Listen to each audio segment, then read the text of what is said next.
Jack Lang dérape en direct, parce que je suis un co-astérisque astérisque, sa réponse choque. Chute d'une icône. Jack Lang, le crépuscule d'un ministre soleil sous l'ombre d'Epstein. Le monde de la culture française a tremblé ce samedi 7 février 2026.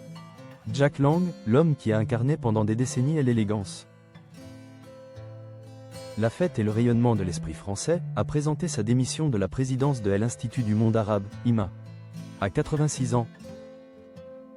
Celui que l'on pensait insubmersible, le dernier des grands courtisans de la Mitterrandie, s'efface dans le fracas d'un scandale financier et moral qui souille irrémédiablement sa fin de carrière. Tout a basculé le 2 février dernier. Une enquête de Mediapart a mis au jour des relations financières étroites, presque intimes, entre l'ancien ministre de la Culture et le milliardaire accent aigu d'eau criminel Jeffrey Epstein. Le choc a été foudroyant. 4 jours plus tard, le parquet national financier, PNF, transformait l'indignation médiatique en procédure judiciaire, ouvrant une enquête préliminaire contre Jack Lang, son épouse Monique et leur fille Caroline pour blanchiment de fraude fiscale aggravée. Acculé par la justice et désavoué par une opinion publique sidérée, l'homme qui se croyait au-dessus des tempêtes a fini par rendre les armes auprès du ministère des Affaires étrangères. Une décision qui, pourtant, semblait impensable. Pour lui, quelques heures seulement avant l'ouverture de l'enquête. Je suis un connard, est l'insolence et le regret. Le 3 février, dans une interview exclusive accordée au journal Le Monde, Jack Lang affichait encore une arrogance teintée d'incrédulité.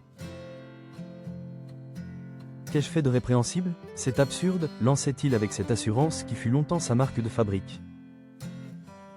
Mais derrière le masque, les faits sont têtus. La relation entre l'ancien ministre et le milliardaire américain aurait débuté en 2012.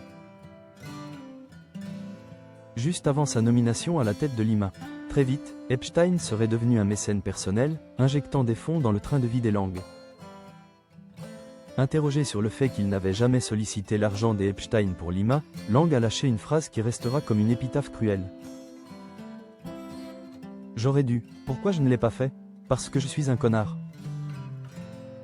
Cette confession, brutale et presque cynique, illustre la déconnexion d'un homme qui prétendait ignorer le passé de pédocriminalité de son généreux donateur, malgré sa condamnation dès 2008 en Floride.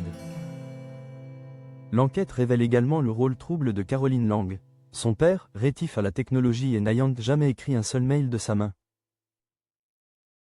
aurait délégué l'essentiel de la communication avec le réseau Epstein à sa fille.